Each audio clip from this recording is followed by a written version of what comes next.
Hi, my name is Helaine Ortmann, and I'm a longtime Bright Run volunteer, and I happen to be a breast cancer survivor myself. Today, I have the pleasure of talking with Holly Ranalli. Welcome, Holly.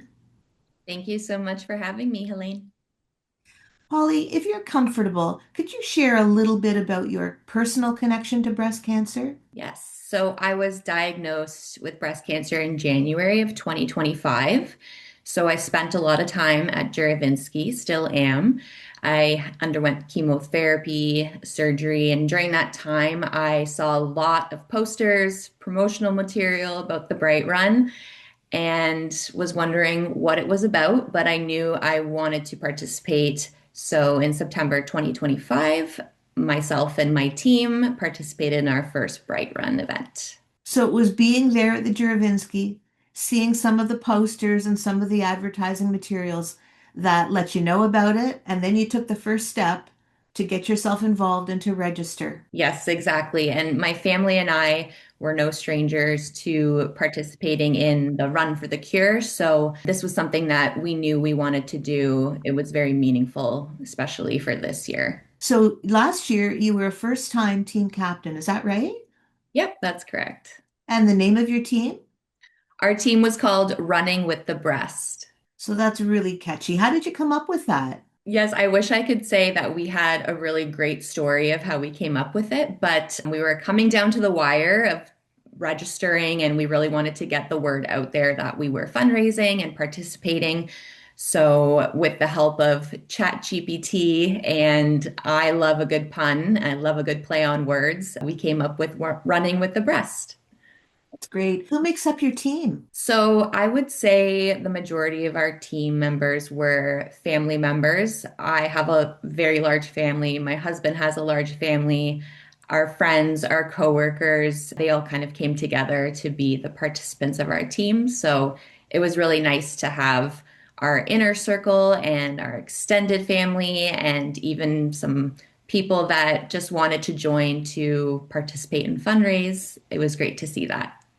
That's so wonderful because not only did you have the support of friends and family around you, but you brought in a whole new, much expanded community right into the Bright Run itself. So that's just a great thing to hear about. How many members did you have on your team? I think our final count was just over 100 members that had registered and participated on event day, which means that we had much more people donating. But we definitely had probably the widest lens camera required to take our team photo on the day of the event to try to get everybody in there. That's really quite amazing to have that many people, and that's quite something. Talk a little bit about your fundraising. It was pretty successful too. It was, and I think that can be attributed to again, our large team, our large support system. I'm so grateful to our family and friends who shared the fundraising links, shared social media posts, and did their own fundraising, whether that be at their workplaces or in other areas. I also think that sharing on social media really, really helped. I took a little bit of a social media break after I was diagnosed, so I wasn't really posting a lot on Facebook or Instagram. Those who were close to me knew what was happening and what I was experiencing, but I didn't really make it public per se. So I was thinking if I'm going to share my experience online, I really want to connect it to some good in some way. It can be a really scary time, and cancer is a scary thing. So I think that in that way, we are bringing some goodness into the world. So when I shared that post, that's when I really saw a lot of people donating to my page, to my team, and I was just really, really grateful. Taking action about something is such a great way, such a courageous way of working through something. I find that myself. As a first timer, I think you probably made really great use of the website brightrun.ca. Did you and how? We did. I found the website very helpful to use. And as the team captain, I was consistently on it to track donations or to see how I could thank people or follow up with people. So it was very easy to use, not daunting at all. And it was fun as well. We got to check the thermometer to see where we were at with the donations, with the fundraising, how much money had been raised in total with our team, with other teams. So that was fun. And as a first time participant, we didn't really know what to expect. So just looking on the website, finding that logistical information, looking at past event photos, that was really fun to kind of familiarize ourselves with everything. So yeah, I would say it was a great website and to get more information about the Bright Run. Holly, if people are watching and listening to us now who want to be involved in the Bright Run, and maybe specifically someone who wants to be a team captain and get it together, they're feeling nervous. What would you say to them? I would say do not be nervous. It's not daunting at all.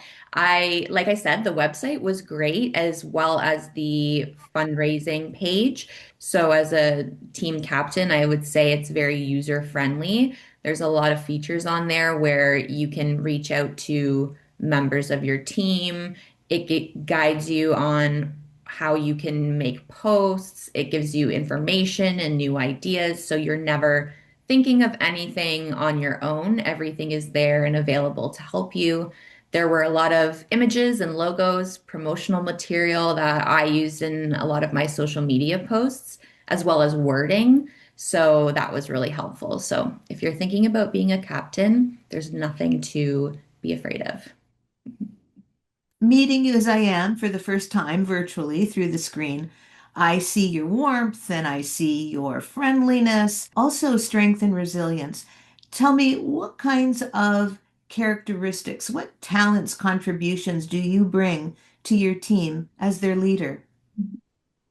I would say I am a very organized type A person in general. So taking everything on, letting my team members know where they were supposed to be on event day or following up with donations, thanking people. I found that that is already one of my strengths, so it was easy to do.